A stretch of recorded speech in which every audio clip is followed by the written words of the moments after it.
কাঁদতে কাঁদতে যখন ঘুমিয়ে পড়ি তখনও স্বপ্নে তোমাকেই দেখি।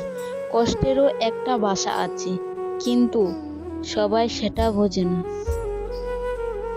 সবাই ভাবে মেয়েরা বেশি কাঁদে, কিন্তু কেউ বোঝে না ওদের কান্নার পেছনে কতটা না বলা কষ্ট লুকানো থাকে। মুখে হাসি, চোখে জল, আর মনে একা একটা যুদ্ধ।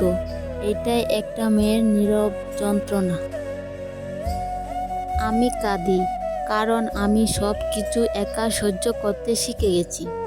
কারো সামনে দুর্বল হতে পারি না, কারণ সবাই ভাববে তুই তো সব সামলে নিতে পারিস।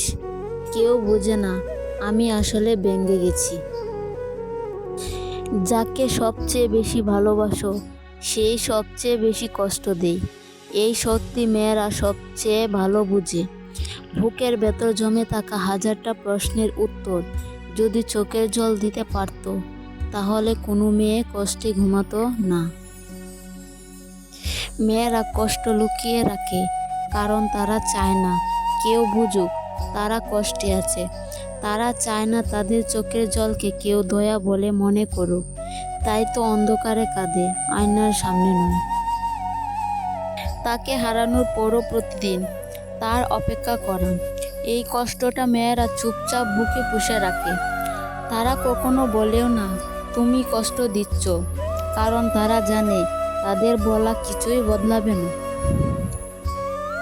একটা সময় আসে যখন মেয়েরা আর কাঁদতে পারে না, কারণ চোখের জল শুকিয়ে যায়, কিন্তু বুকের ভেতর হাহাকারটা থেকে যায়।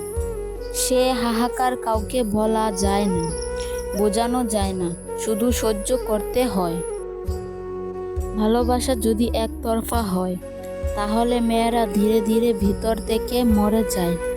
সে হাসে, কথা বলে, স্বাভাবিক থাকে, কিন্তু রাতের বেলা কাঁদে, কারণ তখন কেউ দেখে না।